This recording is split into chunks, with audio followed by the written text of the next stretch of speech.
A major highlight of the Obiano administration is that he went into partnerships with major agro investors like Srides, Josan Agro Limited, Linden Farms, Chelsea Farms, Excel Farms, Eagle Farms, and other investors. The impact of these partnerships was instantaneous. As a matter of fact, he said he wants to be the highest producer of rice and then also be an export-oriented economy. What we met on ground in 2014, rice was at its lowest level of 80,000 metric tons per annum. But with His Excellency's policies, first of all, getting the right variety of seed, we were able to, in 2019, rise from 80,000 metric tons to 345,000 metric tons. And even with the COVID and the flood issues, we are projecting in 2021 to hit 525,000 metric tons of rice. So Srides currently has a modular mill of 120,000 metric tons per annum. But currently, because it's a modular, they are doing the first phase of 40,000 metric tons. That is current production. Then the Umumbo Josan Agro Mill has a capacity of 120,000 metric tons. Unfortunately, that mill is underfed with paddy.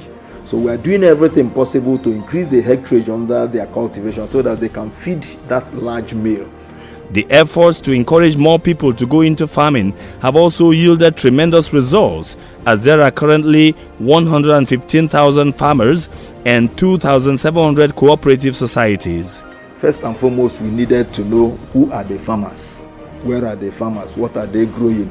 We set up a robust automated database that captured the farmers with GPS, their coordinates on ground, what they are producing and where they are located. So at the click of a button, you could know who is where. And His Excellency came up with a very, very laudable input distribution policy. Fertilizers, he gave a 30% subsidy. Then other inputs like cassava stems, rice seeds, maize seed, okra seed, he gave free of charge. Rice millers at low level are given destoners and threshers by His Excellency. As a matter of fact, this year we distributed 50 threshers to cooperatives at all levels and gave them destoners. So the effect of this was reduced cost of production, increased productivity, and increased profitability to the farmers.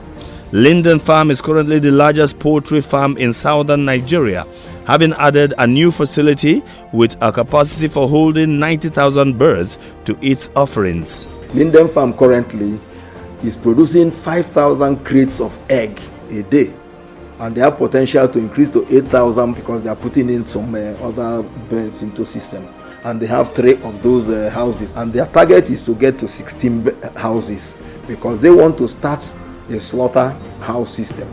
Meanwhile, Eagle Farms at Umuchu and Wonder Farms at Umunze are blazing a trail in the commercial rearing of Efibo.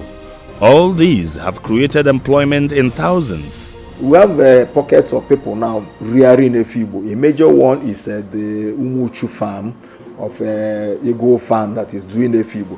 There are others in Abatete, there are others in Umweri. So with what is happening in the country now, we are advocating that we rear our own Efibo. So there's a lot of advocacy and a lot of awareness on Efibo.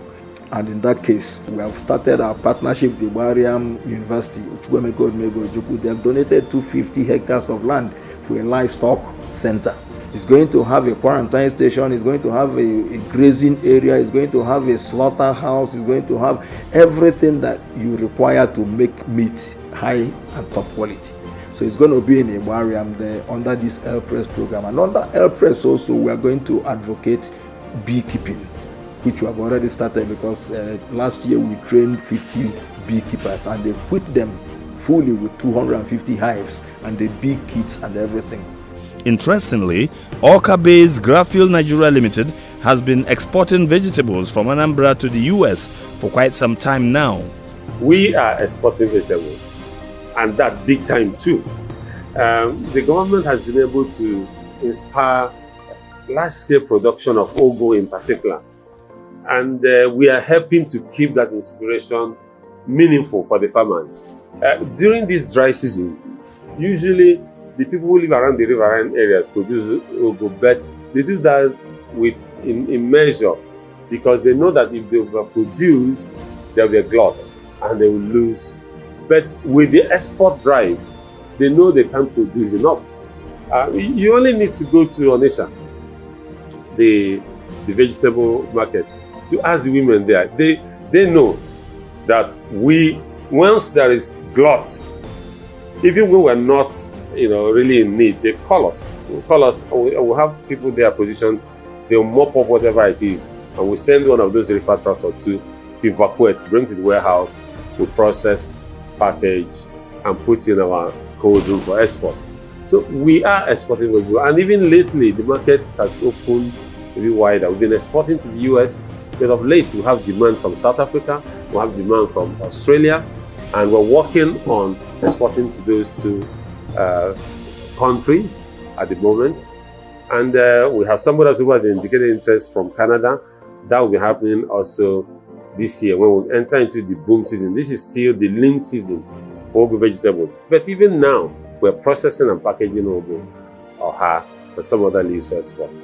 Yes, this government has helped to drive that export initiative and make it also happen by strategically aiding the cold chain management with the reefer trucks which the government procured and has made available to us as the main exporters of vegetables from Anambra State. Research shows that the demand for fish in Nigeria stands at 2.1 million metric tons per year, while current production is estimated at a paltry 800,000 metric tons. This leaves a shortfall of 1.3 million metric tons. But Governor Obiano has reason to meet this shortfall with a strategic approach that would guarantee Anambra State a firm foothold in the huge fish business. When he took over the reins of leadership in 2014, fish production in Anambra State stood at 12,000 metric tons per annum.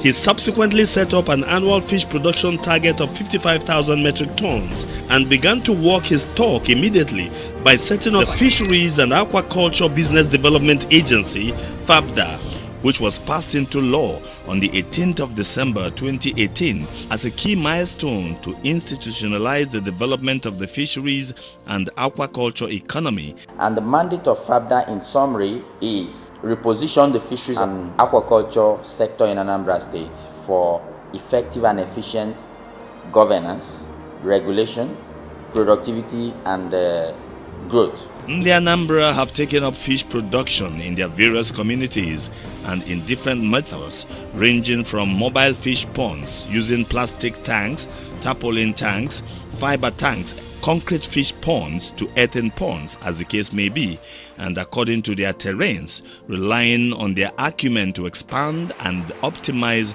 the business inherent in the value chain as much as they could. Because we are matching our fish production activities with business principles, we have to get back and guide the lines of production so that they will match the customers, categories. This is where we'll gather all this data and do informed analysis. And we'll be able to know the population of the economy or the population of the people that take half kg size of fish, the population of people that prefer 2 kg size of fish, the ones that prepare 5 kg size of fish. All this data guides us in informing or relating in the value chain and disseminating information and sharing information and knowledge with respect to investors to guide them on where looks more advantageous or more beneficial or where the needs are. To actualize its major objective of growing the fisheries and aquaculture economy into a formidable and key revenue-generating industry in Anambra State, FABDA, with the active directive of His Excellency, the Executive Governor, commenced its business hubs and franchise model fish villages in the 3 senatorial zones of the state as a pilot to guide further investment interest. We're doing 300 ponds in each of them, and for these 300 ponds, it's going to do 75 tons per month. So when you do 75 and you multiply it by 3, you see you have 225,000 kg. These fish production villages create facility for massive production, industrial scale production of table fish, creates off-take line for the fingerlings production. The Anambra Fisheries and Aquaculture Development Agency has since swung into action. nurturing fish farmers across the state and teaching them modern techniques in fish farming. The expectation was that FABDA would catalyze fish production to ensure that the 3 senatorial zones would contribute meaningfully to the overall annual fish production output from Anambra State. FABDA has also recorded great investments in the fisheries and aquaculture industry to boost fish and fish feed production. Aided by Governor Obiano's Akuluo call, his administration's persistent effort at ensuring a peaceful and business-friendly environment, and the increased ranking of Anambra State among states with good indices in the ease of doing business, FABDA's articulate policies have successfully attracted investments in the fish and fish feed production value chain. Private organizations like Grand Series Limited, a subsidiary of USC PLC, has installed a 30% metric tons per annum fish feeds plant at Onitsha, an investment worth 1.2 billion naira only as at 2019. There's always been a partnership between the Anambra State government and the Grand Series.